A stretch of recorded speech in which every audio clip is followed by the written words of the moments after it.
Hello, hello, hello, everyone.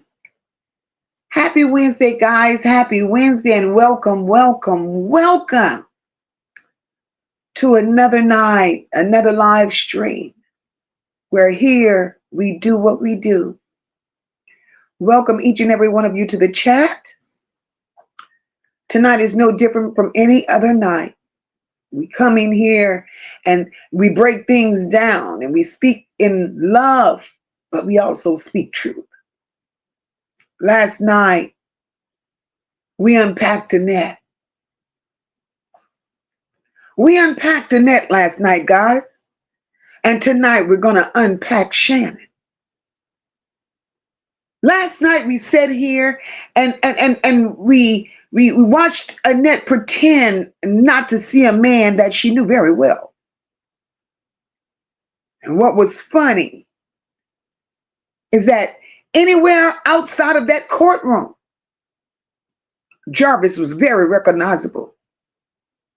But in that moment, in that very moment where they pulled Annette at that witness stand, he was not recognizable.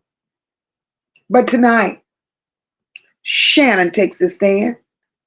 And the question tonight is not what she said. The question is what she carefully avoided. Now, before you decide whether or not you're going to sit,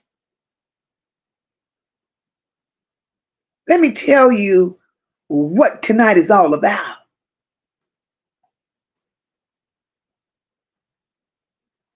Going over that preliminary and listening to Shannon under oath, Shannon admitted that Naziyah was removed from the after-school program. That was number one.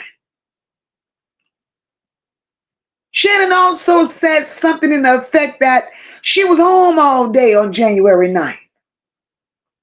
Right?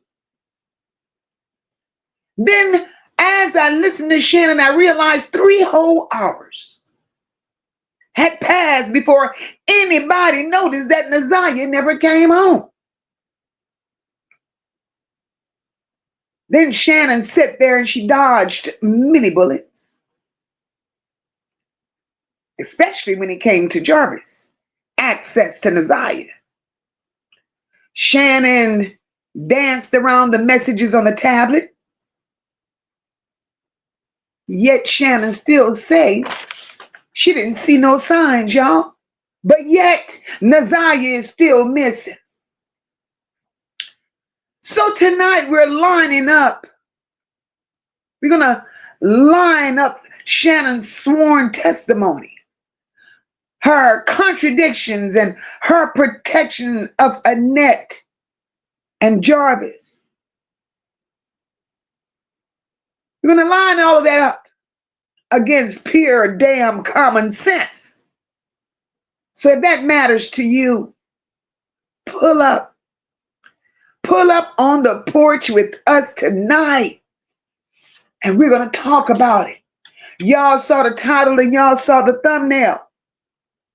My man, my mama, and me. All 3 of us failed to protect. Then we have Shannon's testimony. Was she protecting herself, Annette and Jarvis, over Naziyah?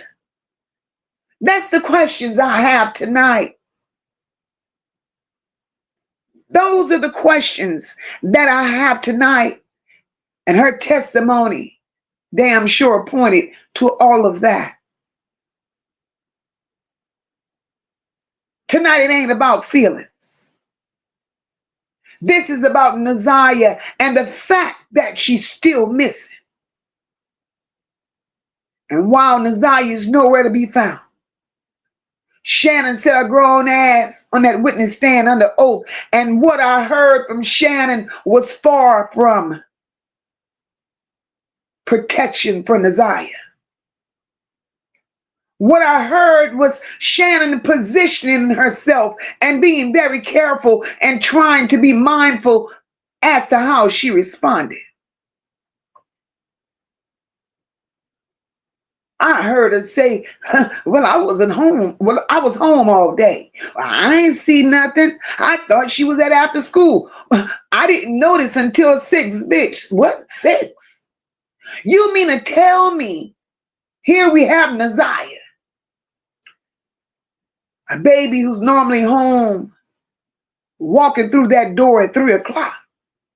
And Shannon, you sitting home all day and 3 whole hours go by and it didn't dawn on you that she didn't come home? Shannon, stop playing with me. But yet you want us to believe that in that household y'all ran a tight ship. A tight ship. Where y'all housed a man with a documented history. Who y'all said he was allowed 50-50 access. Maybe he was in the house, maybe he was not. What? That tight ship. Sometimes he sit outside, sometimes he not. Sometimes he come in, but he's never alone with Naziyah, right? Shannon, shut up. Y'all ran such a tight ship to whereas Naziyah, allegedly, because I don't believe it was her, had messages on a tablet. Shannon, you said you scrolled and scrolled some more till you got mad enough to call him. But yet you sit on that stand and said you didn't see any signs. Hello? Baby, the signs were in that device. The signs were all over that house. Your house, Annette's house. The signs were there since this baby was 2 years old. The signs were in the access that you allowed Jarvis to have. The signs was in the comfort that you all huddled in. The signs were in the fact that y'all normalized this. Now, don't get me started on that 3-hour blind spot because, baby, that's a whole nother subject. You knew she wasn't in after school. You knew she come home at 3. You said you never left the house. But somehow, Shannon, make this shit make sense because somehow you weren't the first one to realize she didn't come home. Girl,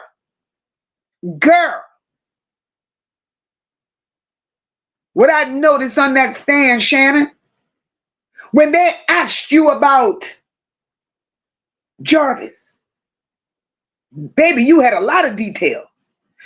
They asked you about the relationship, boom, boom, bam, you had more details. They asked you about the motel, you corrected them and gave them the right name. Asked about the access, about Jarvis being here. How did he get there? You were very detailed. But when they asked you about what you noticed, what you didn't notice, was the signs there? Shannon, your brain was as foggy as them glasses you had on, ma'am. Your tone was as flat as that ugly ponytail sitting on the back of your head, ma'am. Your demeanor was as calm as the tears that didn't exist. And you were as detached from talking about Naziyah as Jarvis had been detached from you for years. Naziyah is missing. So I ain't sitting here tonight asking who loved who. I ain't even about to ask who had feelings for who. The one thing I'm going to ask is, where was the protection when Naziyah needed it? Because from what I heard Shannon say under oath, it sounds like everybody was protecting something. Everybody was protecting somebody, but ain't nobody thought to protect Naziyah.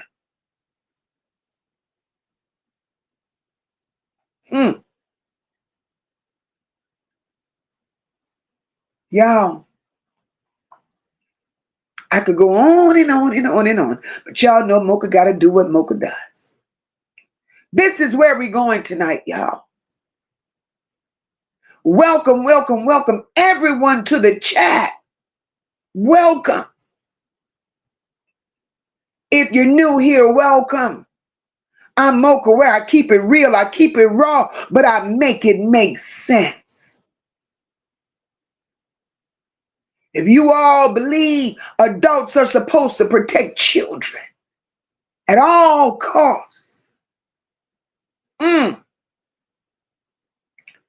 drop MOCA some stop signs in this chat, because that's where it's supposed to stop. You're supposed to draw a line at protection.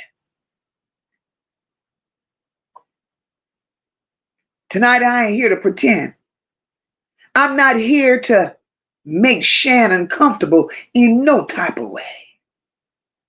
I'm not going to tiptoe around her feelings either, because Naziyah is still missing. She's still missing. I need to see who's in here that understands that protection for these children is never optional. I see the stop signs. I see the stop signs, and I love it. Guys, we're going to do what we do. 1 minute, I'll be right back. But drop those emojis. Like the live stream. Share it out. And if you rock with accountability over popularity, those of you that's in those bushes, hit the subscribe button.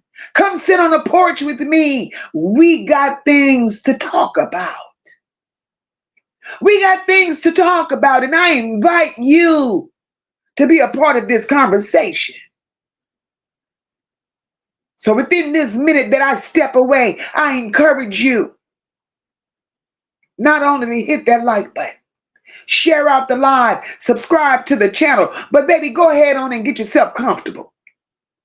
Grab whatever you may need, whether it's a drink, a snack, a smoke, go take a pee, whatever it is that you need to do. Drop your thoughts in the chat. And we'll be back in 1 minute. Welcome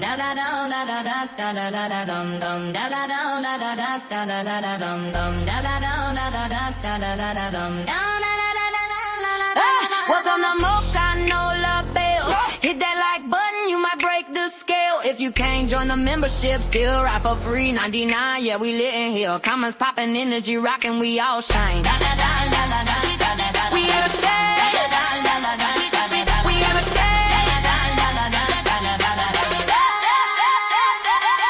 Turn it up, we in the South with style and grace.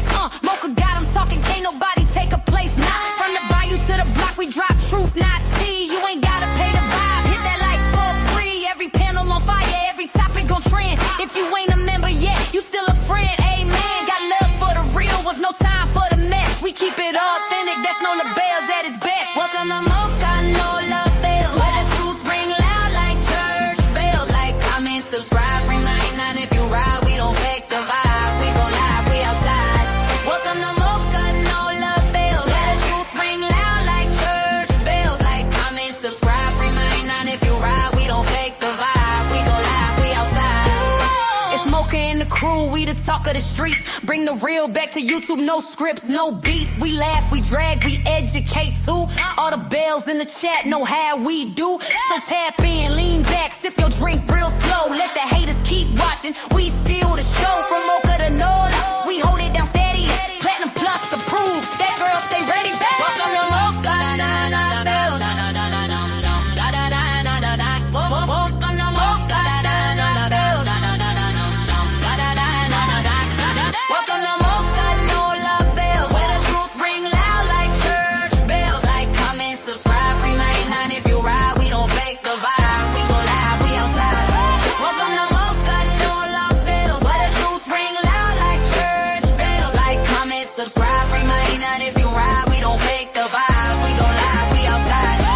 From the panel to the people, it's pure real talk. She ain't following a trend, she lead her own walk. No cameras, my mic check with no lights on blast. But every episode hit like first class. We ain't gossiping, we testifying, keep it bold.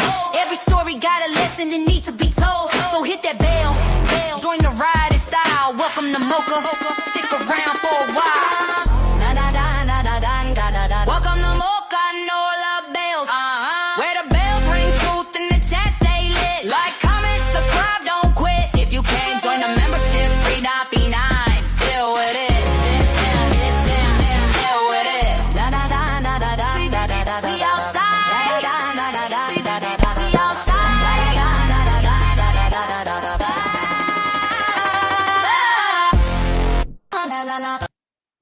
All right, guys. All right. We are back, baby. We are back. Welcome to each and every one of you who have joined this live stream this evening. Hope you all are doing great. Hope your family's great. Hope everybody's having an awesome evening. Welcome, guys. Tonight, Shannon's on deck. We uncovered Annette last night. Now we're going to pull a blanket off of Shannon. But before MOCA does what MOCA does, let me get this disclaimer out of the way. Because everything discussed tonight is based on Shannon's sworn testimony. This is my commentary. This is my analysis, our opinions based on what she said under oath. If I quoted it came from the stand, and if I question it, it's because it was said in court and it's very damn questionable. If I break it down, it's because adults testified. We're not adding shit, fabricating shit, subtracting shit. We ain't making up crimes. We're holding testimony up to the light. And if the light gets uncomfortable, that's not on me. That's not on me. Copyright disclaimer under Section 107 of the Copyright Act of 1976. Allowance is made for fair use. For purposes such as criticism, comment, news reporting, teaching, scholarship, and research.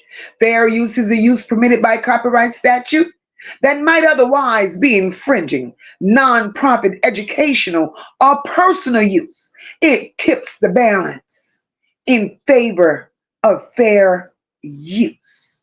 Let's go, guys. Let's do what we came here to do. Let me ask y'all something. Before we even start,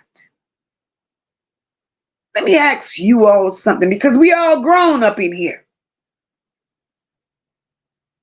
If you all know a person has a documented history, such as a Jarvis Butts, and we don't even have to just name Jarvis Butts, because in that family, we know there are many. And if we know they have documented history that involves harming a child in any way, help me out, chat. What do we do about that? Do you cut access immediately? I need y'all to drop A, B, or C in this chat. Do we A, cut access immediately? B, monitor the situation? Or do like Shannon? Do C, keep things 50-50 and hope for the best? That's all I want to know. Because if you know a person that has documented history that harms children, how do you react to that? S, it says A, cut. Oh, I see the A's. Oh, Lord. PJ say quadruple A. We're going to cut the access. And that's what every grown, responsible adult should do. I see the A's up in here. I see them. I see them, y'all. Welcome to each and every one of you to another live stream. Go ahead on and hit the like button. Bushwatchers, I see you, baby. Hit the like button for MOCA. Let's get the likes. Let's get the likes to match the body counts. We're going to talk about the decisions It ain't about Shannon's feelings. It's about decisions, choices. It's about what she normalized. It's about how her relationship of many years, her motel meetups, her 5 children, her off and on again nastiness coexisted with somebody like Jarvis Butts who had a documented past. And I need to understand how Shannon and Annette with that tight ship and that 50-50 access, how does that live in the same sentence? Because boo, you chose a relationship with the man. You chose a relationship with the man and never considered the risk that came to the children.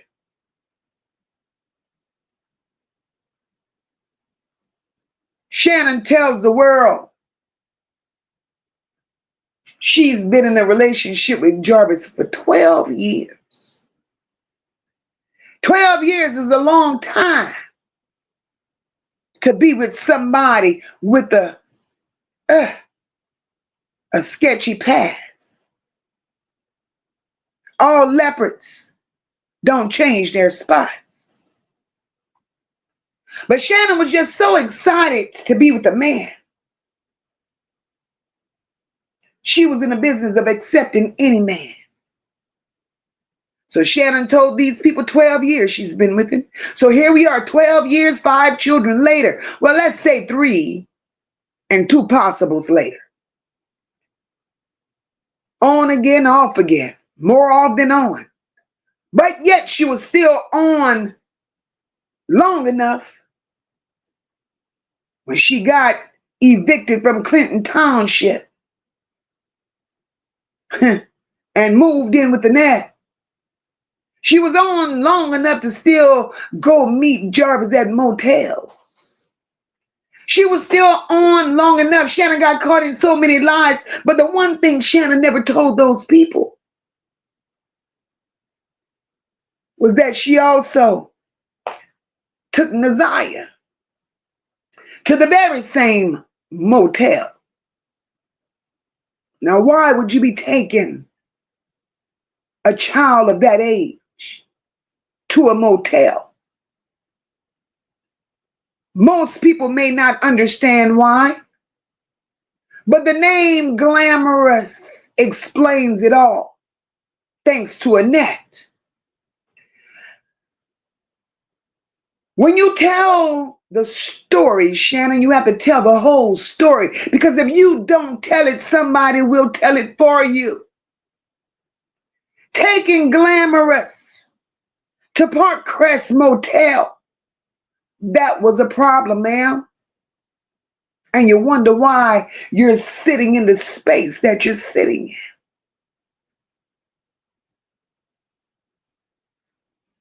You still laying up with Jarvis, knowing Jarvis is laying with this one, that one, another one. Jarvis got 20 plus children running around Detroit. You knew about it. You still answering this man phone calls. You still laying up with this man.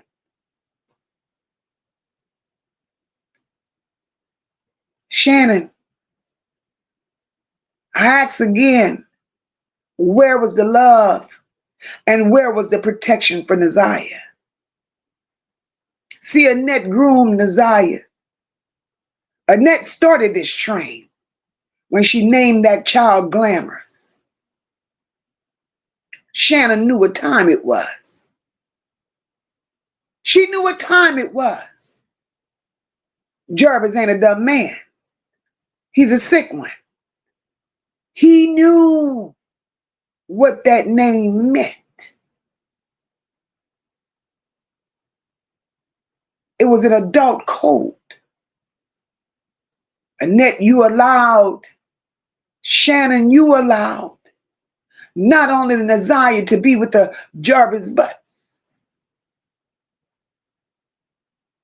but you also allowed Naziyah to be with an Eric Gamble. That, and we know this for certain.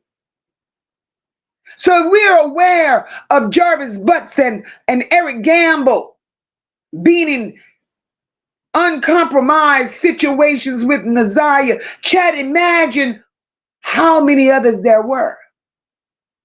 Because we know Shannon didn't take Naziyah to Park Crest Inn Motel for nothing.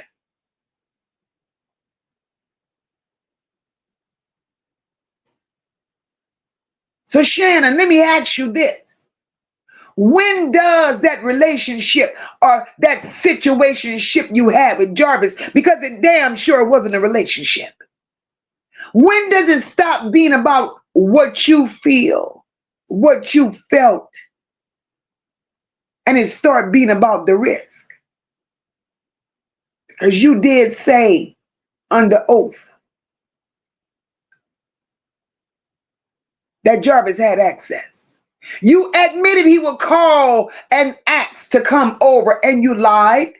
He didn't have to call and ask to come over, Shannon, because he was there. You said sometimes he would sit in the car. I'm not going to debunk that, because maybe he would sit in the car. Maybe he would, but it didn't stop him from coming in your house. Your house, because he lived with you in Clinton Township, and Annette's house. It never stopped. Shannon, you said sometimes he knocked. He knocked where? Not to Annette, because we saw him at the birthday party. Ain't nobody left him around that table. He walked right on in, Shannon. So how many more lies do you feel you have to tell? Sometimes he came inside, is what you said. Oh, it was 50-50, bitch, 50-50 what? That's not a restriction. That's not, these children are being supervised. Shannon, y'all normalized all of this. And I need to understand how you can say y'all ran a tight ship while saying in the same breath that access was flexible. Bitch, you cannot run a tight ship and all the boundaries are loose. That don't make sense to MOCA. You can't sit up here and say there were no signs, but yet you found messages on Naziyah's tablet. And I don't believe the messages were from Naziyah. But I'll digress. You scrolled through the messages, but yet you got mad enough to call Jarvis and still get on that stand and act like there was nothing there. You can't tell me you knew this man's history, but kept the relationship going. Let him pick up the kids, drop them off. Shannon. And you want us to believe that protecting those children was airtight in that house? Girl, sit your ass down. You got this emotional attachment to a man that don't even know you exist, other than you laying up there and being a baby maker for him. You start minimizing, rationalizing. You start thinking you know him. You don't know him. You start believing you can manage it. And I think that's where you got lost in the sauce, Shannon. Because you thought you had control. You thought you could manage it. There is no way you could manage a sick man. There's no way you could have managed a Jarvis Butts, somebody who had a past such as his. Because Shannon, one thing you know, I know, everybody knows, when Jarvis Butts got with you, let's rewind the script, because now we got to pull Annette back to the front of the class. Because Annette laid with Jarvis Butts first. We're going to get that out of the way. Marquita laid with Jarvis Butts next. Marquita, see, Shannon, that's why, you know, the nastiness in you, the no feelings and the no emotions in you, the pick me in you, it's coming out. Because if I know a man and laid up with my sister, and I'm aware that he done laid up with my mama, Shannon, there's no way he could lay up with me. And you chose all of that. even knowing that your sister at one time was pregnant by Jarvis Butts. You still accepted that with no care, no concern. Then your sister bring her ass out here, and her word is she didn't want him because he was too light-skinned. Y'all go stop it. But Shannon, you didn't care whether he was light, dark, polka dot, speckled, striped. You didn't care. You just wanted a man. But yet you thought you could have managed a grown man with a sick past like that? Shannon, you didn't care about the children. You just can't halfway walk through this, Shannon. You don't deal with somebody and hope for the best, knowing that his past is as checkered as that. Normal people would have shut it down. And what I heard you testify to on that stand, Shannon, you never attempted to shut nothing down. You softened everything. You softened the edges, and when the edges were softened around these children, that's when everything went wrong. That's when shit really went wrong, Shannon. That's when it went wrong.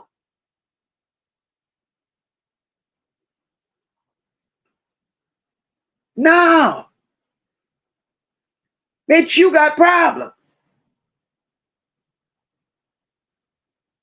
You sitting your big ass there emotionally tied to somebody that don't want to be with you. You claim you knew him. He wouldn't do that around me. Well, Shannon, he wouldn't do it around you, and guess what? He didn't. You gave the children to him so he could take them elsewhere and do it. But yet you claim you did nothing. You ain't see nothing. I was in the house. Bitch, being in the house don't mean you in the room. Being home don't mean you watching, and being comfortable don't mean it's safe. Because Naziyah and Janiyah were targets. And you handed them to him on a silver platter, and your mom knew all about it.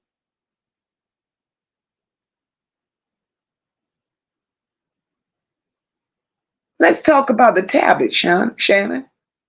Shannon, you told those people you unlocked it. You scrolled.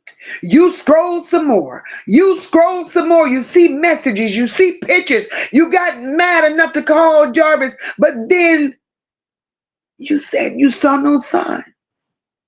What? No signs. Bitch, the signs was in the device.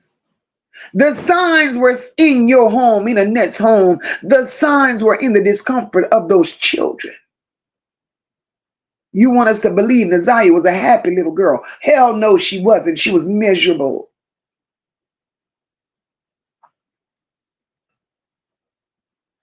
There were signs in the, oh, he'll sit in the car. There were signs also in, he'll come inside only if I'm there and somebody else. Bitch, that ain't supervision. That's you trying to make shit convenient for yourself. You knew this nigga's history, but you still kept a crack in a damn door. So don't act shocked, Shannon, when people like me talk about your damn priorities, because protection ain't supposed to be optional when it comes to damn children. It ain't supposed to be a substitute. It ain't supposed to be situational. And it damn sure ain't supposed to be 50-50.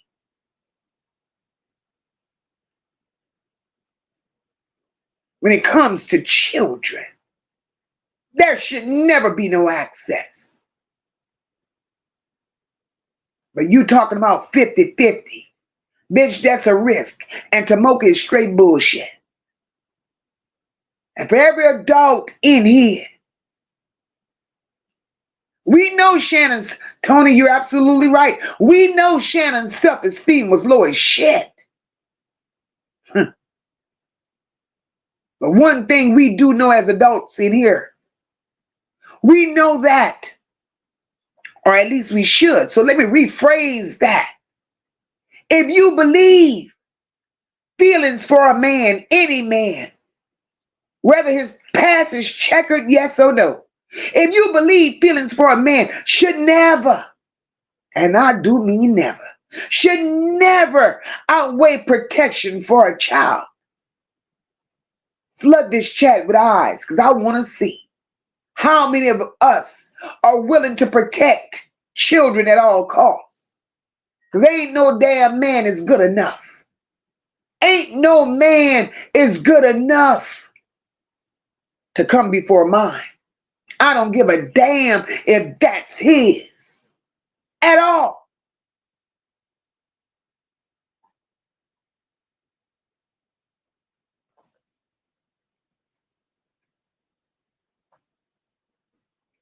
I see the eyes. I see them. I see them. I see them.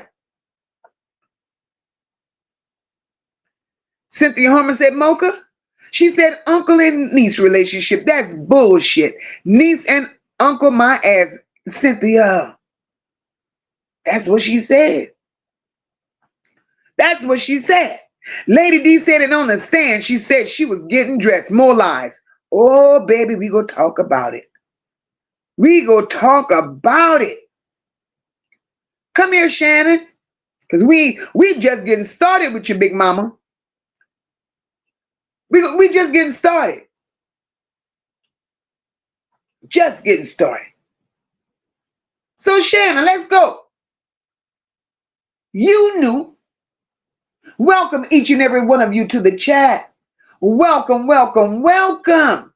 Thank you for joining the live stream. Shannon, you testified. You knew, according to you, that Naziyah comes home at 3 o'clock. Listen to how you contradicted yourself. You said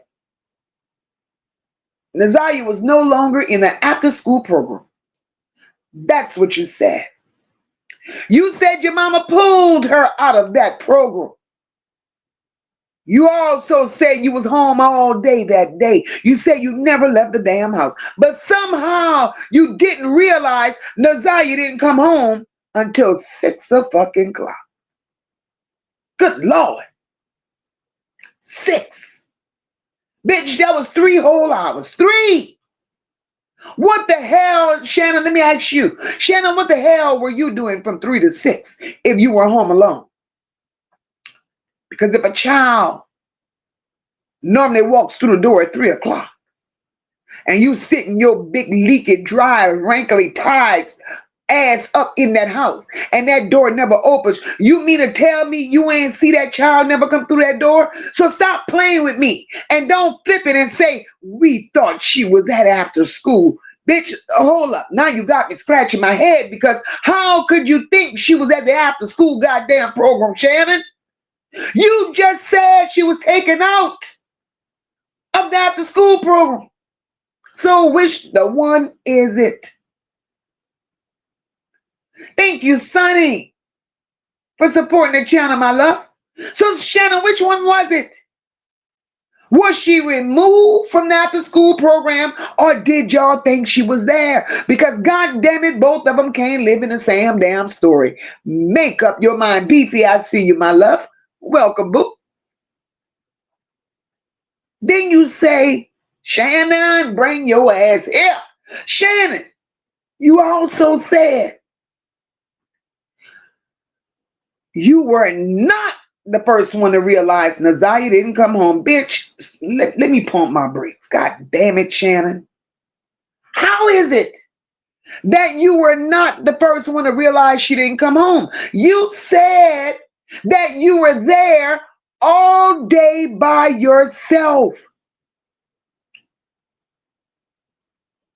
At 3 o'clock, you were home by yourself. And Naziyah got off the bus. Naziyah's supposed to walk in the house at 3:05. So, Shannon, what were you doing from 3 to 6 to recognize that Naziyah never come home. And how was you not the first to notice? Bitch, this ain't no small gap. This ain't no goddamn whoops. That's 3 hours. Naziyah's no longer following routine. She didn't show up, and you mean to tell me none of you hoes reacted? No police got called that night. Not even a let's go file it now. Y'all bitches laid up there. We'll just handle it in the morning. Bitch, who does that? Naziyah ain't came home on schedule. That's out of character.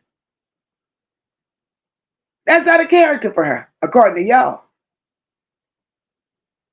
Let me tell you something, Shannon. Shit like that you don't just sleep on. You don't wait on daylight. You move. And because y'all didn't move, that's the reason people like me are asking why, bitch. 3 hours ain't no small gap when a child goes missing. At all. So y'all want to wait till daylight the next day to go report it. So what you mean? Y'all was gonna wait till the sunrise and what the sunrise was gonna give y'all some fucking energy to do what you were supposed to do? Make it make sense to MOCA. Those 3 hours was a hell of a blind spot. And that's not little to me.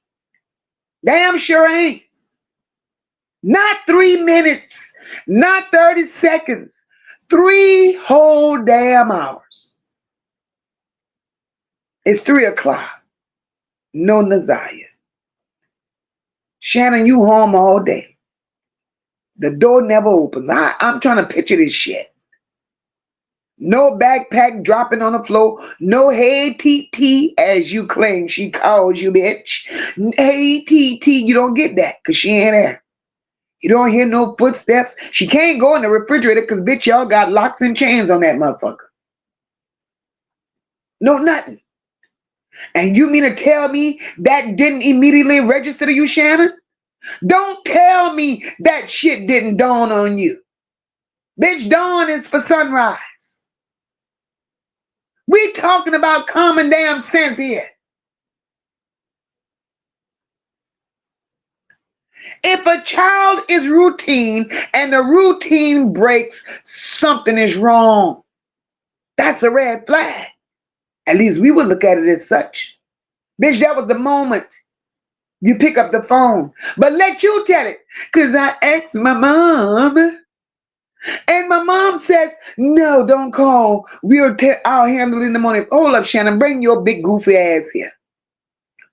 Bring your big goofy ass here because I got a question for you. You could lay up and have all these babies with Jarvis butts. You getting dirty D every day.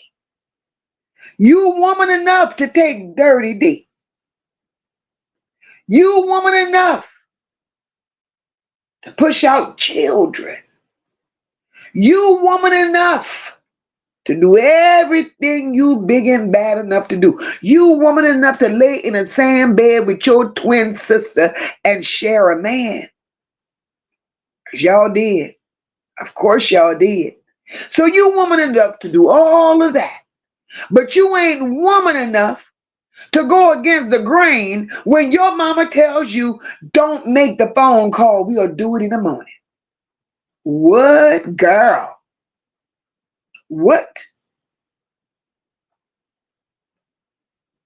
Then, Shannon, what gets me even more? You said Naziyah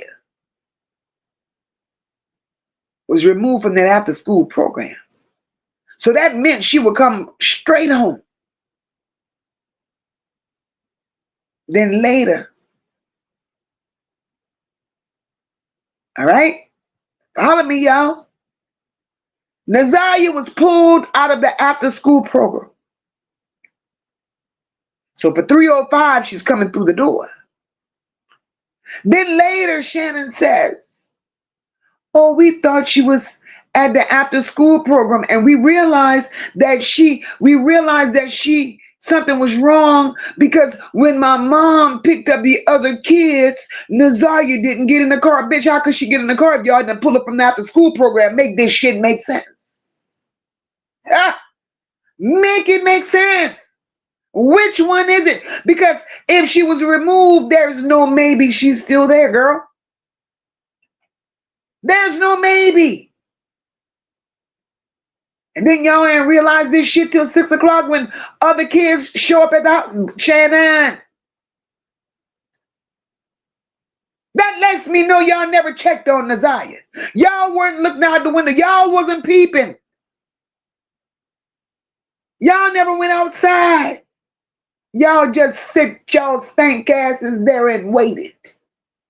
And y'all want us to believe that the level of calm y'all had matches the fact that Naziyah was missing? Bitch, roll over. Roll over, Shannon. Because sometimes you just don't let shit slide. Don't say we'll handle it in the morning. You, Annette, you and Annette, y'all, you bitches rolled over and went to sleep. And I'm going to go back to the fact that y'all went to sleep, right? There was a reason y'all hoes slept. Because isn't it funny? I don't know what this means to y'all. Shannon first testified, I was home all day, me and my mom and my 2 kids. Follow me, chat. She, her mom, and her 2 kids were home all day. Naziyah gets off the bus at 3:05. Right before Naziyah is due to get off of that bus, Annette finds somewhere to go and something to do. Bitch, I don't believe in coincidences. Annette finds somewhere to go and something to do right before Naziyah is supposed to open that door to come in the house. Annette stays gone until it's time to pick up those children from the after school program. So Annette is gone from 3 to after 6. So my question is this.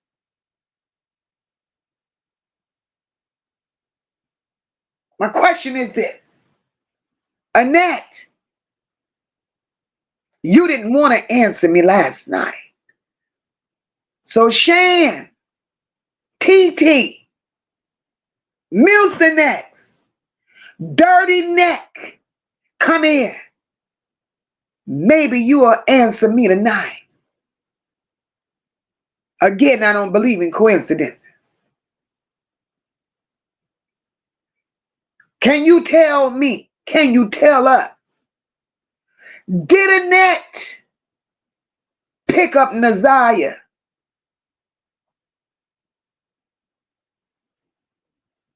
Did she pick up Naziyah?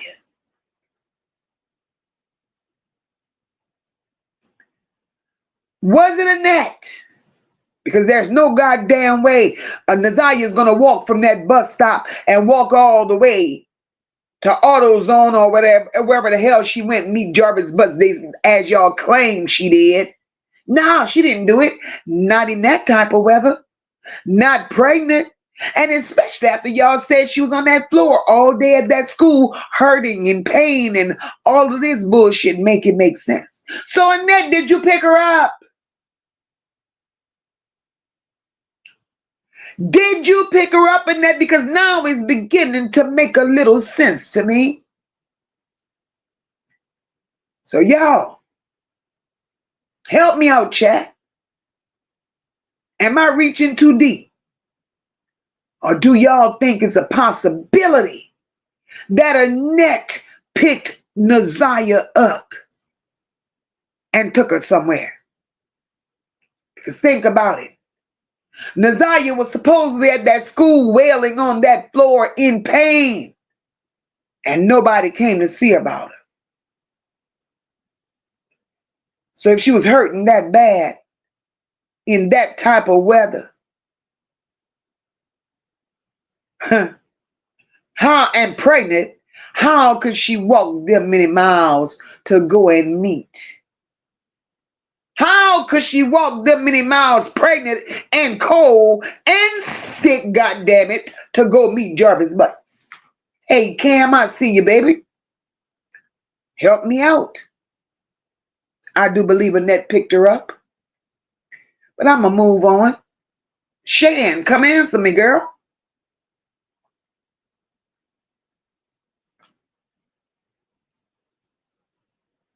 Lady D said Shannon was the last person to see Naziyah. When Jarvis said he took her home, she told on herself. Absolutely. Lady D, one thing I do is believe Jarvis. Jarvis said he took her home. I believe he took her home. But one thing we know over here is we're not crazy. The date they're throwing in our faces and the date they want us to digest, the date they want us to remember and stick in our head is January 9th. Bitch, there was no school. So y'all gonna miss me with that.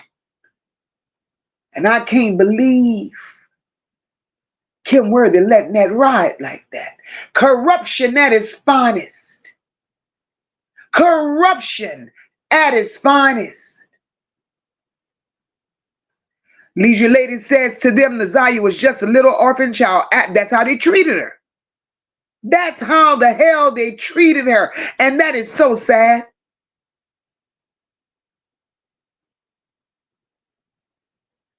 Where's the protection for these children? Where's the protection? Cool Girl Sister says, MOCA, I have a question. How can Shannon get immunity if she haven't been charged with anything yet, unless she was charged with something? Oh, no, girl. It's not how that works. But we're going to have our immunity day.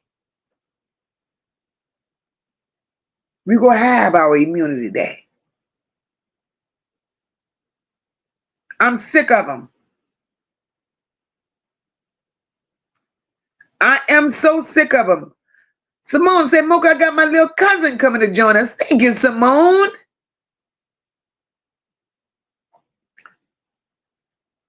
Cool Girl Sister says, MOCA and Shannon saw Naziyah that morning for school. But the little kids from her school said they hadn't seen her in weeks. The math ain't mathing. Cool Girl Sister, let's talk about it. It's the lies. It's the lies.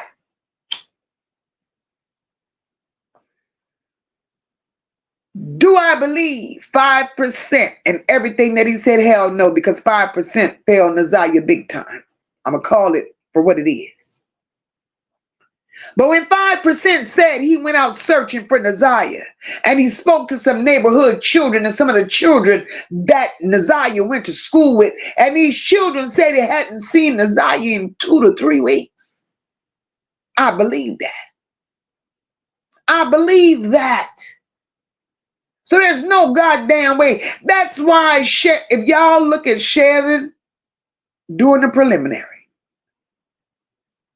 Shannon breathing is rapid. It looks like her heart wants to jump through that ugly ass black and white dress with that too tight coat she had on. Her nerves was eating her up.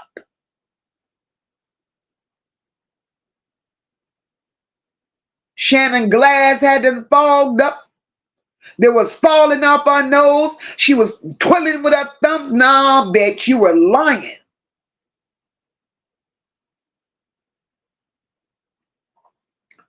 I believe him. I do believe him. This is crazy to me. But they want us to believe. Tony said, if you touch one of my people, you're going to fuck around and find out about these hands. Tony, you better know it, baby. You better know it. Cool Girl Sister says every decision Shannon made was to satisfy his cravings, just to keep him close.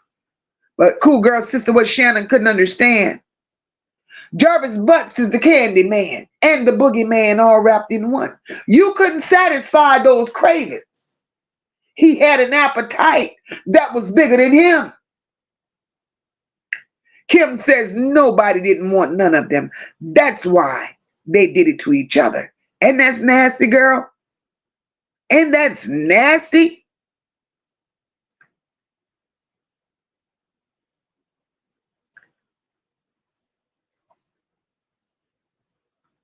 Tony says Jarvis was everybody's man in Detroit. And it's sad and pathetic just to be able to say that he was her man. Ooh. Ooh. Big Mama says, I can't even speak to a person like him. Cut that shit off the first conversation. Not Shannon, girl. Shannon said she had a light bright. Whit, welcome to the chat, cousin. Welcome, welcome, welcome. She was light bright. Shannon wanted a man. So Shannon set her ass on that stand. Shannon said, Annette said, we'll handle it in the morning. What? Y'all gonna handle it in the morning, right? Handle what in the morning? Because, bitch, that was not a dentist appointment. That wasn't a dentist appointment that y'all was going to handle in the morning. That wasn't a goddamn school function, and it wasn't something that you scheduled. That's a child. Naziyah never came home the night before, so you set y'all set y'all ass there, and y'all decided we'll schedule it in the morning. We'll handle it in the morning.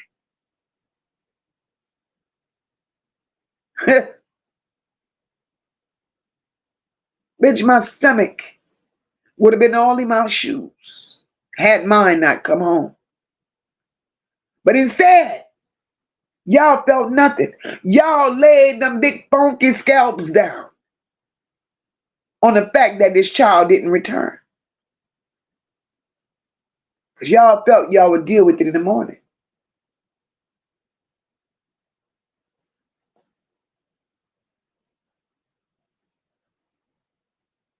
Y'all didn't call nobody.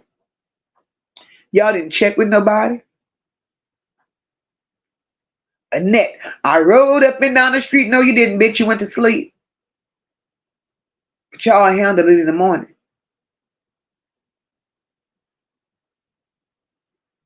And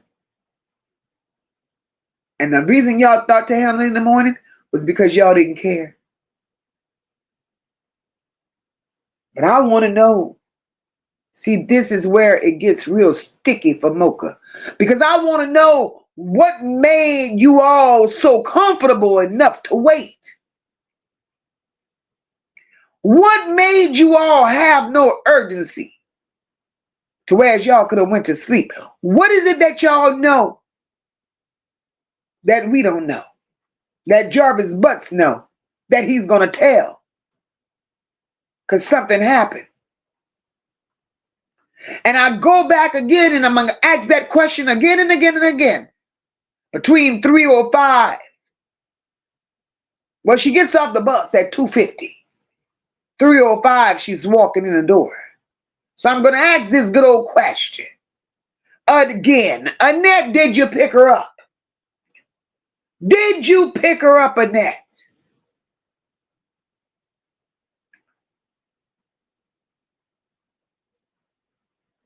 And I just want to ask you slow hoes, what made you all think, now I'm being petty. I'm going to be petty a little while. What makes you all think that by reporting it the next day, what made you all think that daylight would fix what darkness had just swallowed? I want to know. Because she never showed up. She never returned home. So we don't know what happened or what could have happened or possibly could have happened in the darkness of the night. But Annette, I believe your black ass went to sleep because you knew exactly where you put her. I believe that. That's why you gave the fake press conference with no tears. And that's why that press conference that you were forced to do, it really told on you because, Annette, you were speaking directly to somebody. The guilt was all over Shannon in that press conference if you paid attention to her face. And the guilt was there because she saw something. The guilt was there is because she knew something. The guilt was there because she participated. Marquita don't get a pass either. That big bitch knows a lot.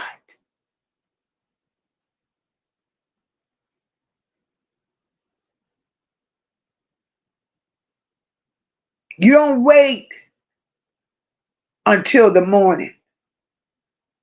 You just don't.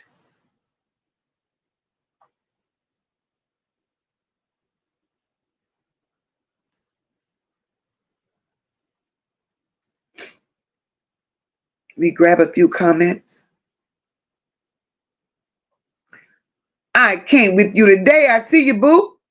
That little girl said she did not have to ask permission to go anywhere. She could just go. And she did with Jarvis. She didn't need no permission. Let me tell you why she didn't need no permission. They had already made a woman out of that little girl. And as sad as it is to say, when Naziyah should have been playing with baby dolls, learning the fundamentals of being a child and just learning responsibility of how to be a teenager, she couldn't do all of that because the matriarch had robbed her of that at an early age. You dressing this child up at such an early age in grown people clothes, makeup and shit like that, and training her to be with grown men. This child never knew how to be a child. They took that from her. She didn't get a chance to experience what children experience. But yet, Madam Annette and nasty ass Shannon want us to look at them as if they're innocent. Bitches, y'all are far from innocent. Lebec says, Jarvis, Annette greeted him as he came through her door, almost knocking down Shannon, trying to get to him. Absolutely. But yet, he sat in the driveway. But yet, he called before he came. Yet, he only came when the children wanted to see him. I asked you to stop lying, Shannon. Tony said Shannon only wanted a wet piece of ass, but Jarvis saw easy access to Naziyah and her cousins. Being who Jarvis is, Jarvis knows the street codes. And Jarvis played right into their hands.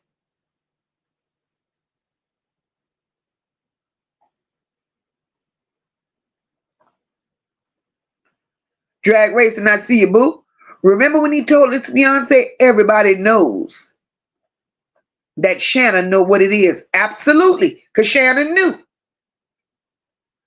Jarvis wouldn't put that label on Shannon if he didn't know Shannon knew. Shannon played her role. Sonny said a sick ass soul tie. They ain't got no souls, boo.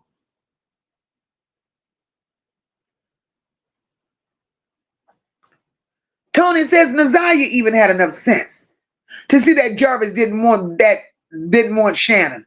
But she told him just go in and give us some. But he didn't want her funky ass. Hold up, Tony. Hold up, Tony. I'm going to rewind that, Tony. I'm going to take that back to Shannon pretending that there were no signs. I'm going to take that back to Shannon pretending she saw no signs. Shannon, bring your ass here. Come here, Shannon. How is it that your niece, little Naziyah, Naziyah was more woman than you could ever be. Now, we're going to get that out of the way, right? More woman than you could ever be. Jarvis all heated and bothered and wanting to be with Naziyah,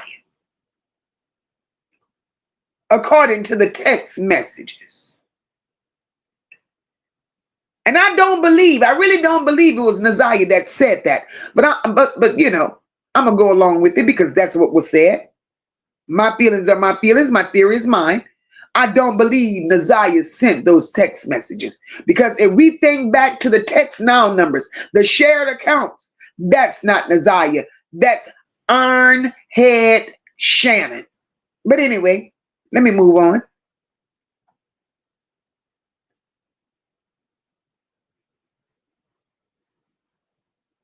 That adult verbiage that was used in that text message.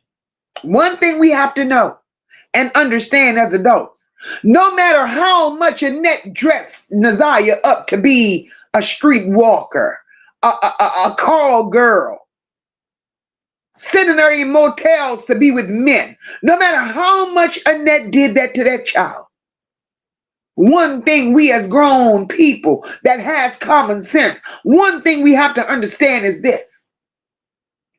She could have dressed her up. She could have made her up. She could have put her in situations that no child deserves to be in. But one thing we cannot overlook and forget is this. Naziyah's mental state was still a child. So there's no damn way. And if I'm wrong, I need y'all to help me out. There's no damn way the type of verbiage that was used in those text messages came from a 10, 11-year-old. If I'm wrong, please say, MOCA, you're wrong. I understand Naziyah had experiences that most children her age would never have. But I don't believe those conversations were Naziyah's conversations. Do you think a 10, 11-year-old is going to tell a grown man? Do y'all honestly believe that a 10, 11-year-old will tell a grown man, don't come in a room to be with me right now? Go and be intimate. Go give Shannon some D. Give her some first. And after you take care of Shannon so she won't be whining and pouting and mad, after you give her the D, you come and give me some. Do y'all honestly believe Naziyah said that? We got to make it make sense. I'm not just here for conversation. I'm here to make sense of this shit. I don't believe Naziyah told Jarvis to go and serve his big funky ass Shannon. I don't believe it. That is not 10, 11-year-old verbiage. So if I'm going to be out here talking about it, one thing MOCA's going to do is use common sense. As a mother, as an adult, and as someone that worked in the school system many, many, many years, studying the minds of children, because I worked in that field where their minds mattered and the way they matured mattered. And I do not believe Naziyah did that.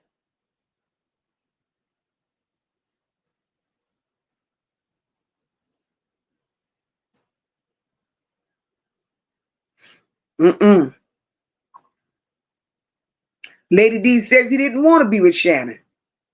Look how Teed off she was when she found out he was engaged to somebody else. Absolutely. But she wanted the world to believe she didn't give a damn. She wanted the world to believe.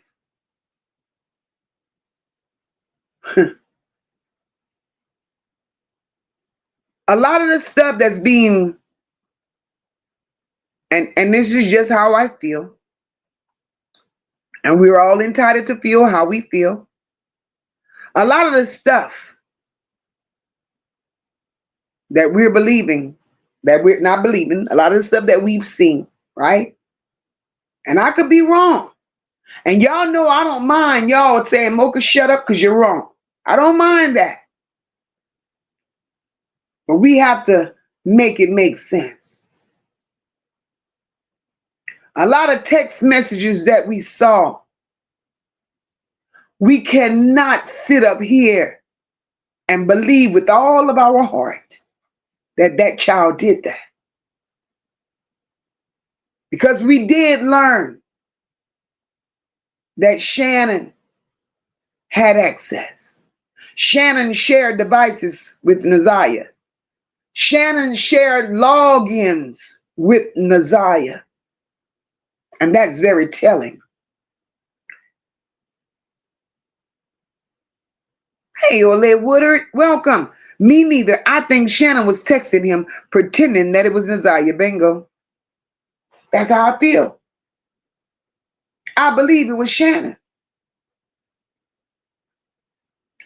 And Shannon despised that child so much. So much. And if Shannon did all of this to Naziyah in Annette's home, I want y'all to hear me out. Because once again, we're here to make sense of this shit.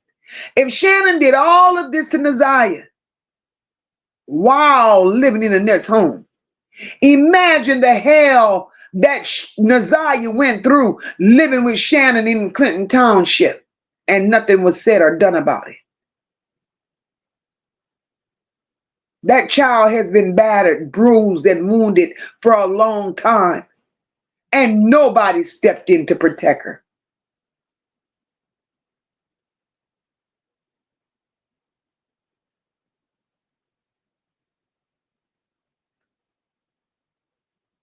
And there's nothing wrong with us agreeing to disagree, baby. I told y'all every opinion in here matters, and we're going to talk about it. I ain't got a problem with us talking about it. Tony says, I almost lost my mind when Shannon says, ain't no telling what he would do if his back was against the wall or he is backed into a corner. She better get the hell on with that one.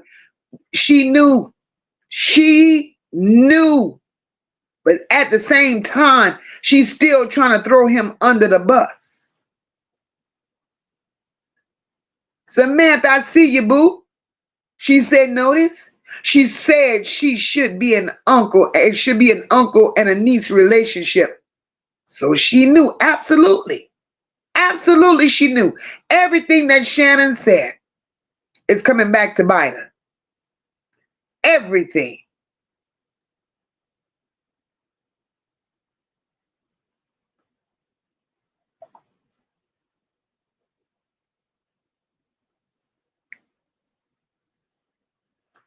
Everything. And what Shannon failed to realize, you're telling all of these stories, but Shannon, your stories ain't lining up. It ain't lining up at all. But then they asked you about the tablet. You said the officer was coming pick up the tablet. You charge it. You unlock it. You put a code in. The first one didn't work. You put a second code, it didn't work. You go straight to Instagram. Bitch, stop. Hold up right there. Right there. I want you to stop because I'm going to stop. What made you, because that's the question they should have asked your raggedy ass, when you unlocked Naziyah's tablet. You see, because in a normal household, in a normal world, and we got a missing child on our hands, the first thing you would want to do is go to their device. Why wait until the detective called and say, look how long later. Why wait until the detective said they're coming over? Would you choose to go and charge and unlock a device? That should have been the first thing that you did when she didn't come home, if finding her was y'all interest. We gonna lay all this shit on the table and keep it all the way 100. I ain't calling you out for who you are. I'm calling your ass out for what you didn't do and how you failed this child, you and your ragged ass mama.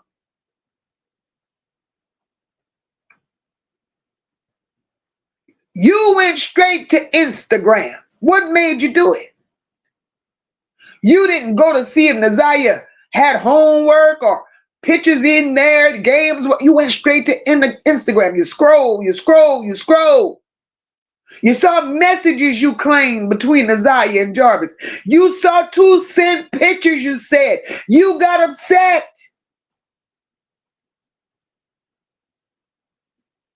So let me stop right there, bitch, because you was upset enough to call him. According to you, you saw something in that tablet that made your stomach turn, but you felt you had to confront Jarvis. But later you sit there and you still say there were no signs. There was no signs, bitch. The signs was all in the tablet. The fact that you had to question Jarvis Butts was a sign, dummy. Because you don't call somebody over nothing. You don't keep scrolling over nothing. And then the explanation that you gave me, Shannon, you're such a liar. You said Jarvis told you, oh, it must have been the kids. What? And you bought that? I don't even believe that conversation went on. Because if you saw something that bothered you that much, why would you call Jarvis if the detective was coming? Let the detective handle it, Shannon. Because in my opinion, either it meant something or it didn't. But you don't get to have it both ways, bitch. You don't get to be alarmed in the private and then publicly you want to remain calm. Bitch, that's not consistency.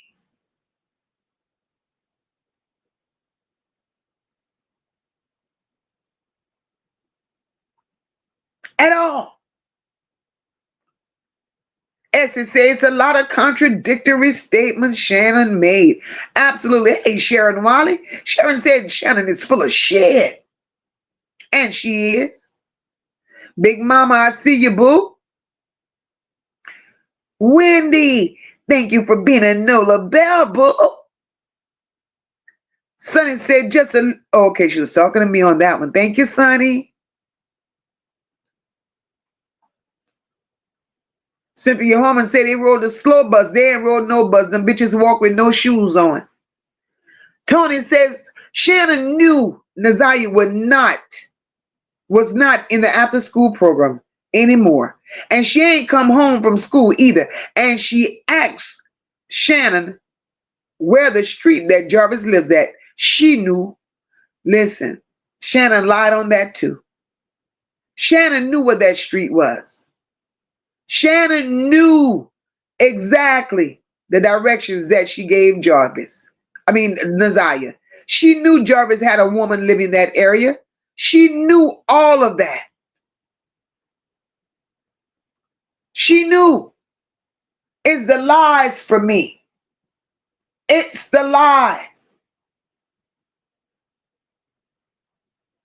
Shannon says Naziyah came to her and asked, hey, TT, where's Belford and how to drive? Shannon claimed she was just getting out of the shower. And my thing is, Naziyah randomly asking you about Belford and how to drive. Hold up, Shannon. Instead of being a grown-ass woman, instead of asking why. Instead of asking, who told you to ask me that? or who you trying to go meet, or even what you need that location for. Bitch, you mean to tell me your overgrown ass just gave her the directions? And then you turn around and you go tell Naziyah, you know exactly where that's at. That's by wine basket. Bitch, just like that. Because let's be real, y'all.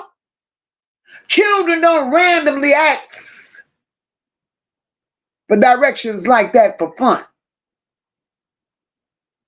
And Naziyah was very precise, according to Shannon. And I do wonder if Naziyah really asked that question.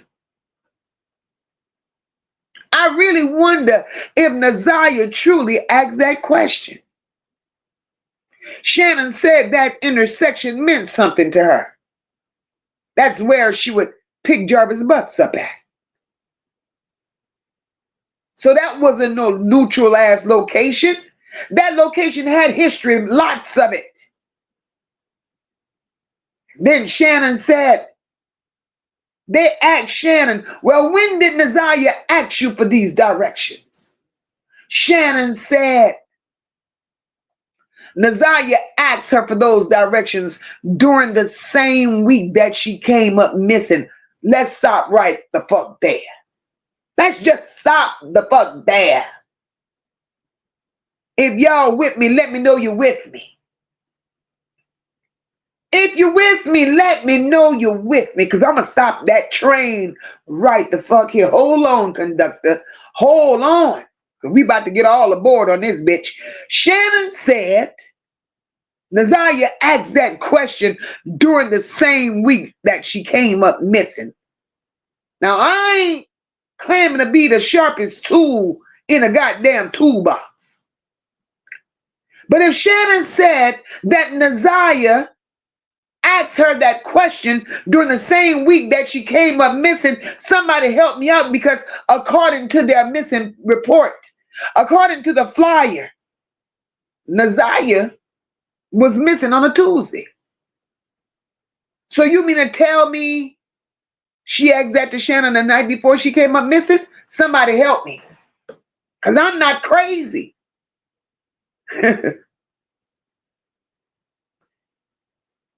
She asked the question during the week that she came up missing.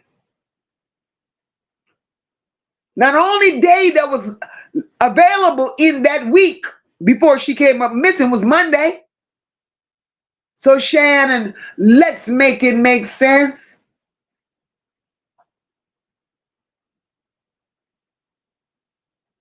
But we supposed to believe you. Love, selfishly, I see you, boo. Chad, I need to ask y'all. Y'all got children under y'all roof, and they come to y'all asking for directions to a specific place that you know is connected to danger. Are y'all just gonna give that child directions, or are you gonna ask some more goddamn questions? Because if y'all go ask some more questions, drop some question marks all up in here. Kim said he couldn't report a missing on January 9th because there was no school. Absolutely. But they want us to believe that. They want us to believe that. This is insane.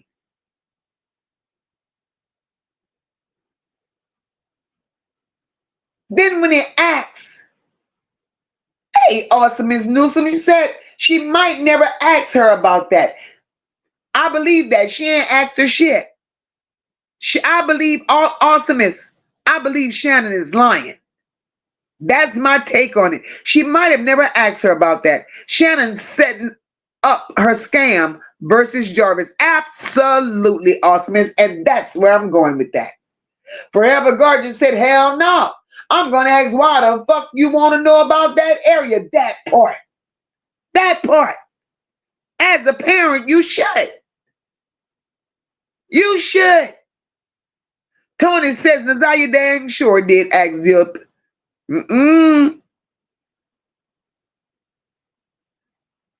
Tony, that's the story Tony, that's the story Shannon wants us to believe. See, Shannon had already had all this shit plotted up in her head. All of this shit was already pre-planned, pre-plotted. And I do believe with all my heart, Naziyah had already been gone. Because these text messages, Tony, think about it. Why would Shannon have so many different phone numbers?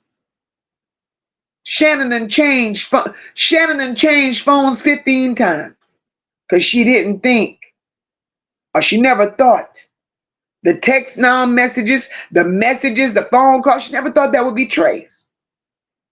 I honestly don't believe Naziyah sent those messages. I believe Shannon set them in an attempt to get back at Jarvis. That's a get back. I'ma set this nigga up. That's what I believe with all my fucking heart. I'm gonna set this nigga up. Nobody can question Naziyah because don't nobody know where she is. And that's how Shannon looked at that. Tudor can't answer. She ain't here to answer. So Jarvis gotta take the lick. And that's how it's looking. And I could be wrong. Shannon says. They asked Shannon to describe that relationship between Naziyah and Jarvis. Shannon said it should be nothing more than an uncle and niece relationship. Bitch, what you said should be. Should be. Shannon then said it was an uncle niece. She ain't says it's always was an uncle niece. She ain't says I made sure it stayed that way. That bitch said it should be just an uncle niece relationship. She wasn't certain. She wasn't certain. And she answered like that because she wanted to distance herself from responsibility. She didn't want these people to know that she was responsible for what happened to Naziyah. Because, bitch, if you're running a tight ship, you don't say it should have been. What you say is, it is. But it should be. Bitch, it sounds like you was hoping it was. You sound like you was expecting that's all it was. You was sounding like, I pray to God that's all it was. Because it damn sure ain't sound like no type of supervision. So if we combine that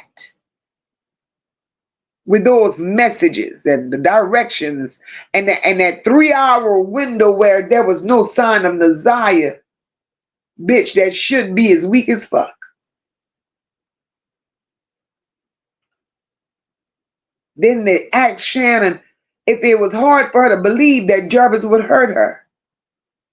Shannon ain't never said, absolutely it's hard for me to believe that he would hurt her. He would never hurt her. Shannon ain't said none of that shit. Shannon says, I don't know. I would know what a person would do if their back was against the wall. Bitch, what you said? What? Why is that even part of this equation? Why is that even a possibility in your mind, Shannon? I wouldn't know what a person would do if their back is against the wall.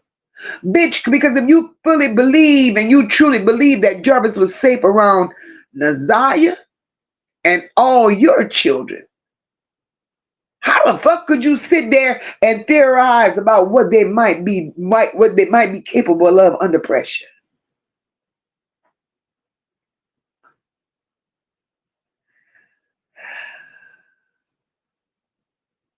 Shannon, don't ever think we ain't know this, boo. Don't ever think we didn't notice. And I do believe. Tony says, Naziyah dang. Okay, I got that one already. Got that one already. Shannon ain't shit. She ain't no better than Annette. No better than Annette. But I'm with y'all. Jarvis go tell it. Jarvis is going to tell it. Sonny says, they never thought anybody would care. Look at how God works. We still care. And that baby's been cared for more in depth than she ever was in her short life. Absolutely. I still have hope for Naziyah. Awesome Miss Wilson says, I think she was missing before Christmas. Awesome Miss Wilson. I'm with you when you're right. Listen.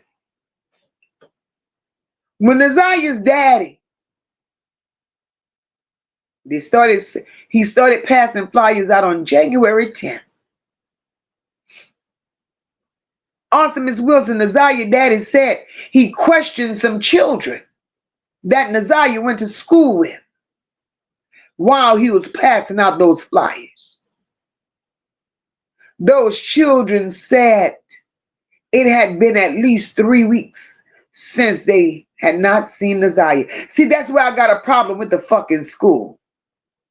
Why is Kim Worthy going along with this bullshit? It's like she's orchestrating this because she knows she needs a conviction. And come hell or high water, I'm going to do what I got to do to get Jarvis, even if we got to lie. But then you implicate all these people in this damn web. Because now I got a problem because it's also on record that the school ain't shit either. Because Naziyah is marked present on both the 9th and the 10th of January. How is that possible? We know there was no school. But just say, for instance, there was school.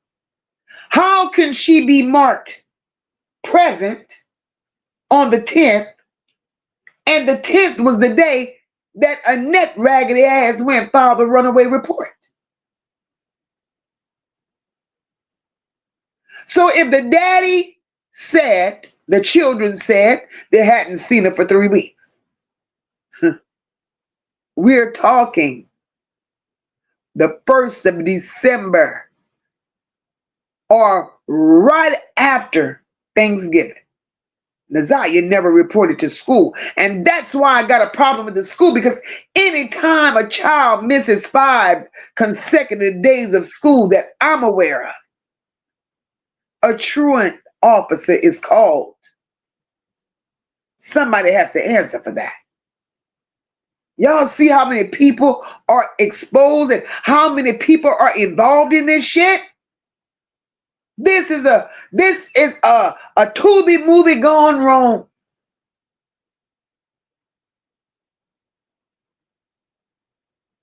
This shit is wow.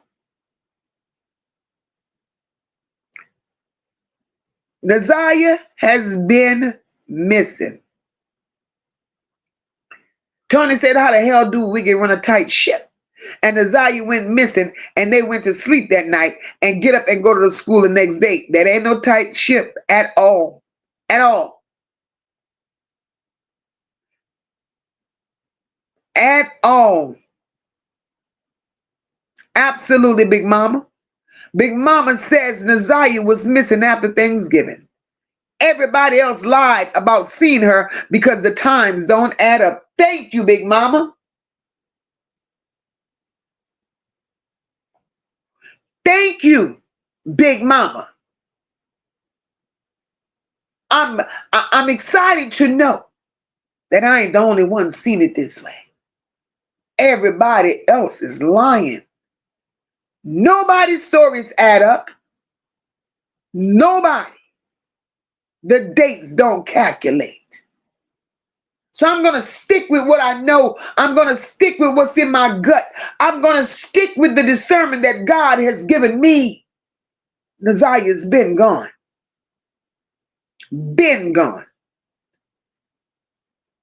And I'm not going to change that. And I'm going to also say, I do believe Naziyah has been trafficked. I believe that. I also believe when Annette disappeared, and that's just my opinion, from 3 o'clock to 6 o'clock, that wasn't random. That wasn't random, and it did not happen on the 9th. But somebody in Detroit, and I hope Jarvis Butts tell it, they need to go and pay a visit to that church. Naziyah is pregnant. Hello? And I'm going to just leave it right there. Somebody needs to pay a visit to that church. Because it goes back to what Evangelist said. Them $7,000 was not for nothing.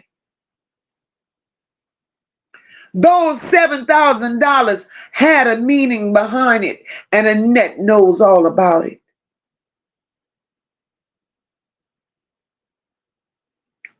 And I believe if you follow the church, you will find Naziyah.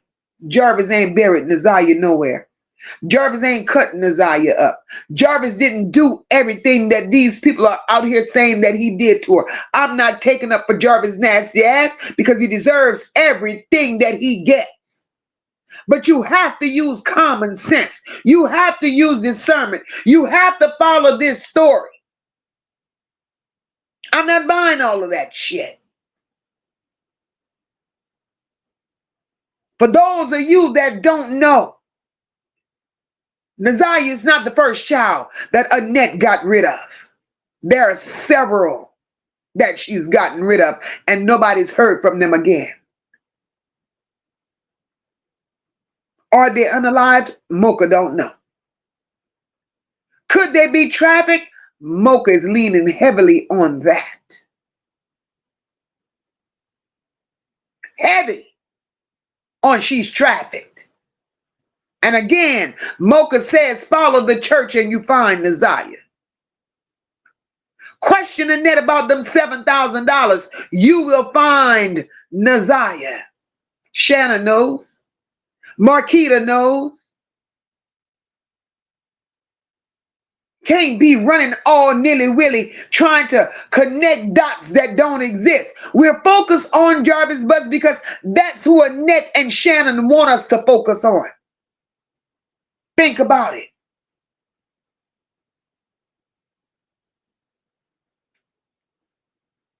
Lady D said they're running scared because they know he's going to spill the beans on those possums. Absolutely. Oh, awesome, Miss Wilson. I was ashamed for her.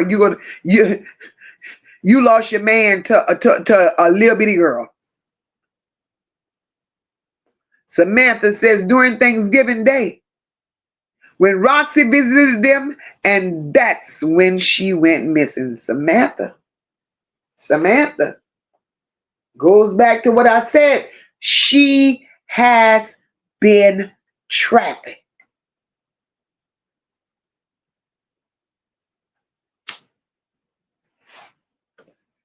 And we're going to hold on to that. She's been trafficked. That's it. And that's all. I don't believe. And like I said, they're just going to have to show me different. It's going to have to just slap me in the face that this is for Naziyah. Y'all going to have to show me that she's no longer here. Because I'm not buying the bullshit. Y'all done lied too much. And Kim Worthy, you're good at it. Covering up. Feeding the world bullshit. But I'm not here to buy the bullshit. I'm a different breed. I ain't running away with that bullshit because this shit gotta make sense. We all became fixated on Jarvis Butts because Shannon and Annette put him out there like that. Jesus. Sonny says sad. But I kind of think Kim Worthy didn't think anybody would care either. The prosecutors probably mad for real, because the internet been breaking this case down like a pound and found so many holes in this case. She's mad, Sonny. You can best believe she is. Girl, you ain't heard about them $7,000? That the Sonny said, MOCA, what's $7,000, girl? Kenneth, the so-say evangelist, came out here and said $7,000. Well, he built his own little story around it, claiming dealers gave $7,000 to find Naziyah's mama. It made no sense. But if you sit here and connect the dots, that's a trafficking move. And that was right before Annette did the press conference. Awesomeness says, we have to depend on Jarvis to tell us when the last time she was really seen alive. He's the only one that's going to tell the truth, Awesomeness. The only one that's going to tell the truth. Tony says, so why didn't Annette and Shannon show the children opening up their Christmas presents or a Christmas tree in the house? So that is another reason why we say she's been missing. Absolutely. Absolutely. It's very telling. Very telling. Carla Henry says Jarvis knows if she's unalived or alive. Yes, ma'am, he knows. Annie says she told on herself. Yes, she did. Sonny said, I don't think they're ever going to let this go to trial, because he go tell it all. He go tell it. And they talking about their goddamn immunity. I got Shannon's immunity, all right. Trina, it could have been the early part of November. Absolutely. Big Mama said if Roxy had an adult New Year and kid New Year party, did she see Naziyah? Kenneth Clashes was at the party too. So who saw her from December 25th to January 2nd, 2024? Nobody. No goddamn body. Because she wasn't there. Wanda, hey boo. Wanda said Roxy came in October. It's sad because it's so, yes, Big Mama Evangelist said he was at the party, because he also said that he dropped Naziyah's biological mama lady off at the motel, called Annette, told Annette that he dropped her off safely. Everything that the evangelist said, I don't debunk it. There's some truth in his lies. There's a lot of truth in his lies. Sonny says that don't make any kind of sense. So they're going to throw good money after bad check. Yeah, girl. Yeah, girl. It didn't make sense. The lies that these people tell, Sonny. The lies that they tell. In MOCA's opinion, and I have to be honest, I don't bite my tongue in real life. This situation matters. All children matter. We shouldn't even be here today. This shouldn't even be a conversation. Because you know what I'm going to say? Every adult that was around that child failed her. Not only did they fail Naziyah, they failed every other child in that household. And I say every adult, I'm meaning even the extended family. We can't hold them accountable for everything that took place in that house, but we can hold them accountable. Because bitches, y'all sat there, y'all smoked, y'all drank, y'all partied with Jarvis butts, y'all partied with Annette, y'all partied with Shannon, y'all partied with every other monster of a man that had a sketchy past that Annette invited in our home. Y'all knew what time it was. Y'all knew.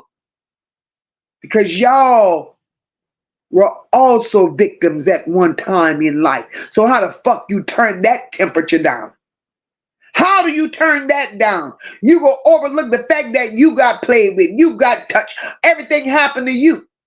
And you didn't think it was still going on, but yet you still got the nerve to fix your mouth and call Annette a matriarch? Matriarch of what? Y'all didn't want to protect those children.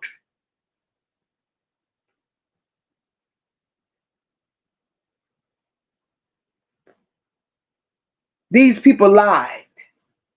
And it's a shame that they sacrificed a child for their own nasty, demonic, perverted ways. Because the perversion in that family won't stop. The perversion in that family don't stop just because Naziyah is no longer here. See, right now that perversion got eyes on it. It's been exposed to the world. It don't stop them, it just slows them down. It just slows them down. And any children that comes around this family, they're doomed. They're doomed. So Detroit would be pretty messed up if they ever gave these children back to Shannon. If they ever gave these children back to Marquita. Because Shannon and Marquita are some dummies for Annette. Annette calls all the shots. And Bobblehead 1 and Bobblehead 2, they go through with the plan. So they're all dangerous. And Shannon, you sat in that courtroom. And I'll come to understand that sometimes what is not said is louder than what was said.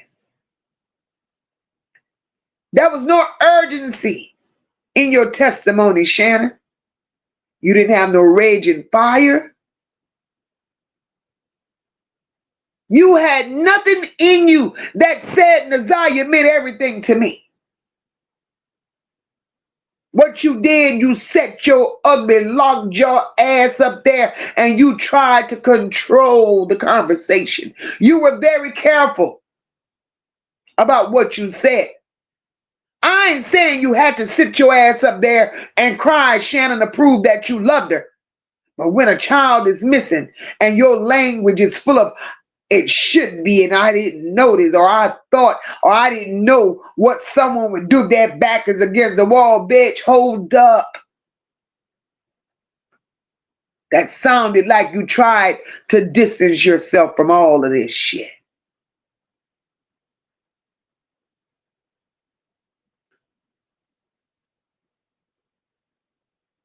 You gave a lot of details when they talked about your relationship with Jarvis, like you were still excited on the inside, wanting a man in a mask and a jailhouse uniform.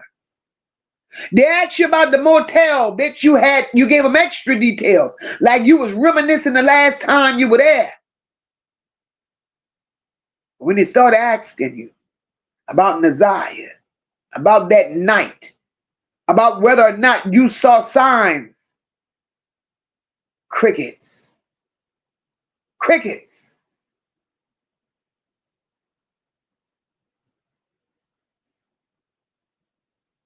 That chain could have been broken.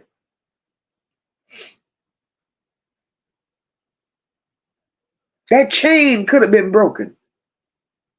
Hell, as a matter of fact, y'all could have used the same damn chain that y'all had wrapped around that goddamn refrigerator. But y'all couldn't break it.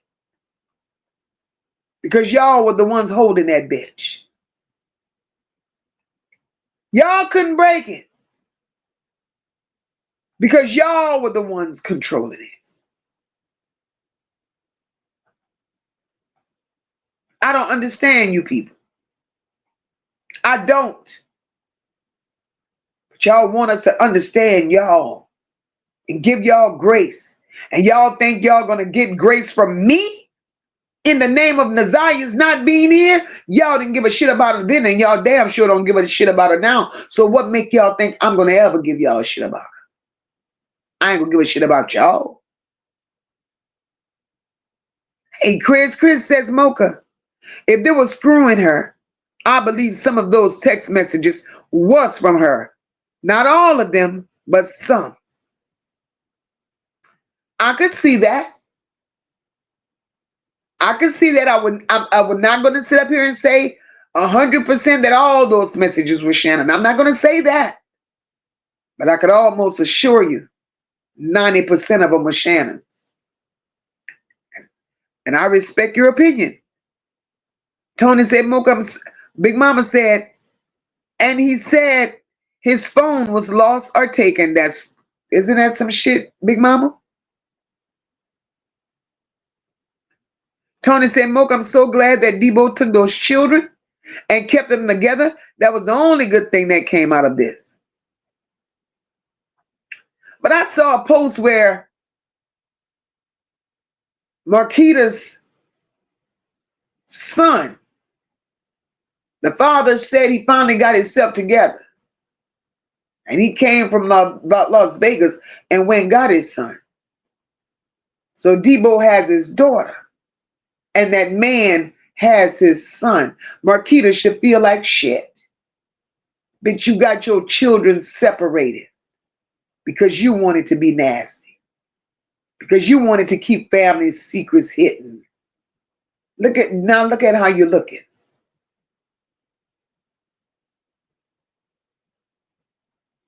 Hey, Brittany said they all have to answer to God. Because he's coming, boo. He's coming sooner than they think. Angel said Roxy got a wife that work at Detroit Police Department. Yeah, Angel girl. To my understanding, and don't quote me to be factual. I heard through the grapevine.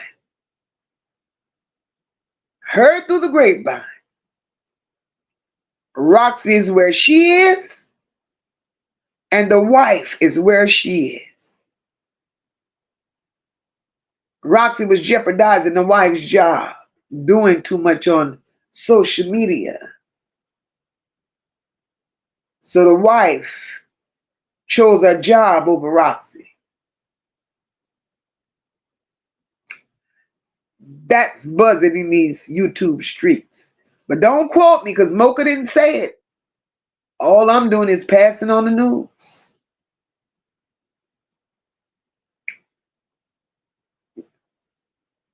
Girl, I think Big Perm gotta go. Big Perm gotta answer to some of this shit, girl.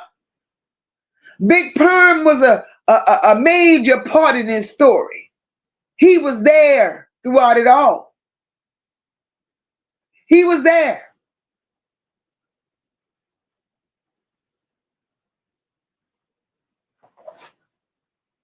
But nonetheless, neither here nor there. Once again, we came out here to do what we do. We found out Shannon really ain't shit. She ain't no better than Annette. So together, the two of them ain't shit. Marquita just have not been brought to the spotlight, but she needs to be included in the ain't shit posse. Because at the end of the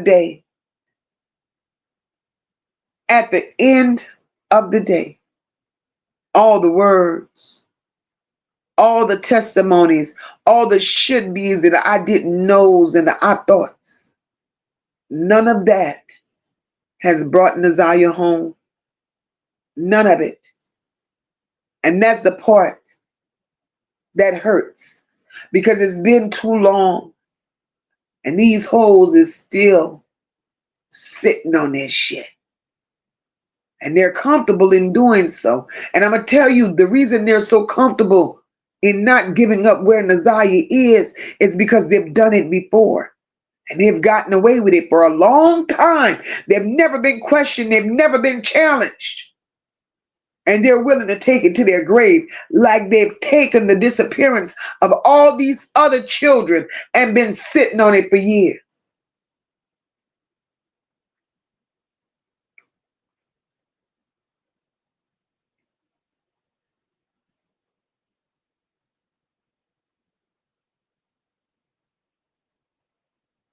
This family is a mess.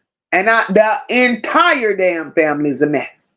Sabrina said, where are the Christmas pictures at? They ain't got none, girl.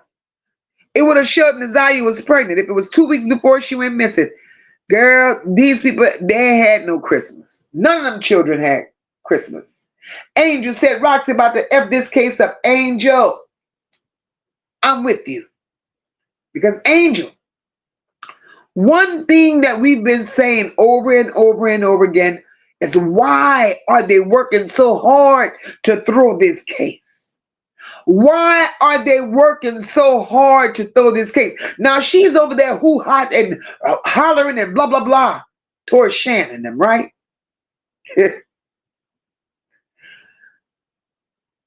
That's a front. All that shit is a distraction. And I'm going to tell you why it's a distraction. People don't work extra hard, Angel, to throw the case off if they're not involved. People don't go the extra mile to be a distraction if they don't want to be pulled to the front of the class and their involvement is exposed. It's something that she don't want us to know. It's something that she don't want us to see. It's something that she don't want us to find out. It's something, and we just have not yet put our hands on it. That's it, and that's all. It's something that she don't want us to put our hands on, and you could best believe that. That's why she's doing all what she's doing. Lady D says, at the end of the day, Naziyah is still missing. Absolutely, Lady D. Justice for Naziyah all day long. Angel said, Jarvis, no, they're stupid. That's why he's taking it to trial, because Jarvis is smarter than y'all think. Absolutely. And I ain't mad at him for it. I ain't mad at him.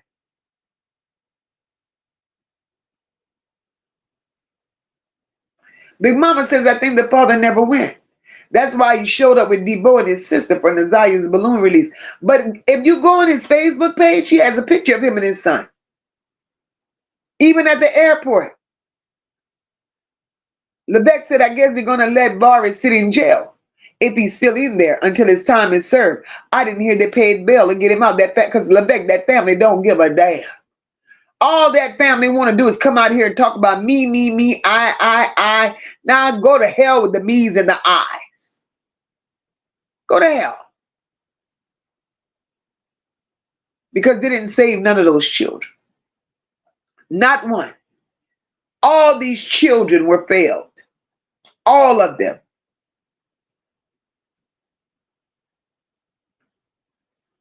So I'm not here to stay all night.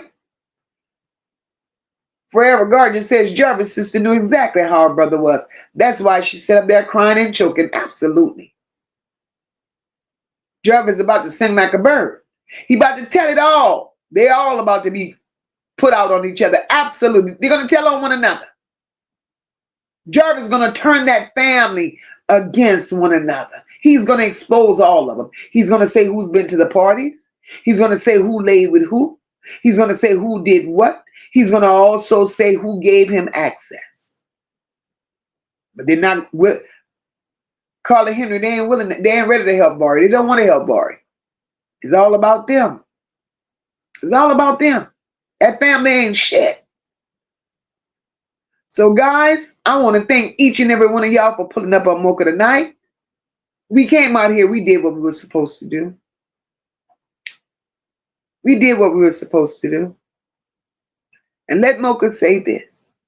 If y'all believe in your hearts that children, no matter who they are and where they are and what their circumstances, if you all believe that children deserve protection over loyalty,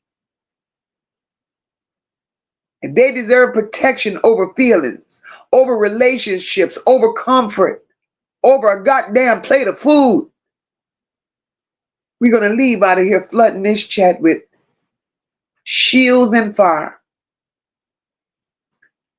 Because this ain't about who's mad. This ain't about who wants to be defensive. It's about one simple thing, and that's protection. And that should never be optional. Never. Never. A child should never be second to a man. A child should never be in a position to come up missing and they say we're going to handle it in the morning. A child should never have to be in that position. This entire bloodline failed these children. I want to thank each and every one of you all for joining the chat tonight. If you've not hit that like button, please do so for your girl. If you feel led and you enjoy the conversations that we have, subscribe to the channel. Support the channel. Share out the live stream. Grab a membership. Because over here, we speak for the voiceless.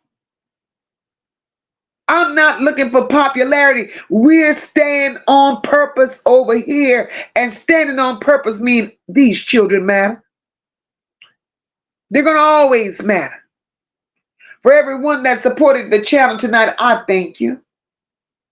I do thank you.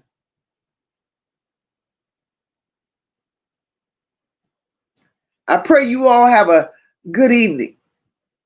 An even blessed day tomorrow. Keep your notifications set. We'll be out here doing what we do yet again. I love each and every one of you. God bless and good night.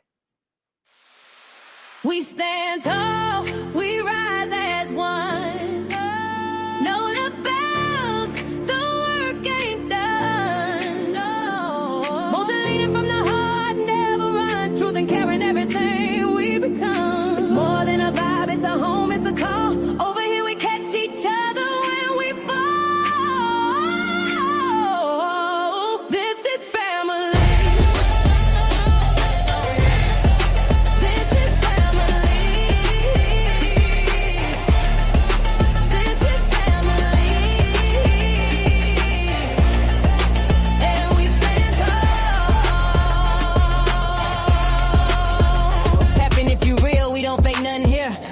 Team full of truth and a chat full of cheer. MOCA in the seat, steady steering the ship. Every topic got depth, every comment got grip. We don't tear folks down, we just build them up. If you're moving off love, then you one of us. Know the pride in the room and the vibe so loud. Every bell in the check gon' rep that crowd. We stand tall, we rise as one. Know the bells, the work ain't done. Won't you lead from the heart, never run. Truth and caring, everything we become. It's more than a vibe, it's a home, it's a call. Over here we catch each other when we fall. This is family. This is family. This is family. And we stand tall. Down in the north where the soul don't break. MOCA built the lane where the real ones stay. Ain't no faking the funk, ain't no playing for clout. You bring that mess, we gon' sort that out. But this ain't about drama, it's about love. It's about healing, it's about trust. Every child, every voice, every name in the breeze. We gon' stand for the ones no one else gon' see. So we rise tall, we rise as one. Oh, no bellows, the work ain't done. Won't you lead it from the heart, never run. Truth and caring, everything we become. It's more than a vibe, it's a home, it's a call. Over here we catch each other when we fall.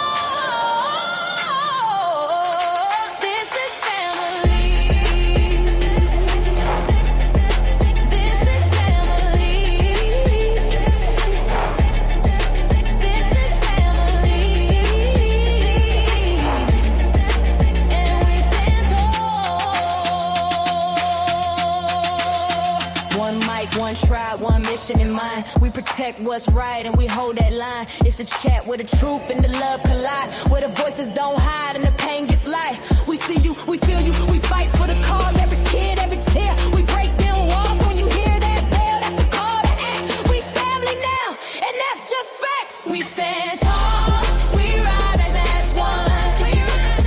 Know the bells, the work ain't done. Leading from the heart, never run. Truth and care are everything we become. It's more than a vibe, it's a home, it's a call. Over here we catch each other when we fall. This is family. This one's for every voice we fight for and every child who needs to be heard. We see you, we feel you. We stand with the truth. This is the Know Your Bells. Leave a comment, like, share, and subscribe. Stand tall with join the family. Good night, everyone. God bless.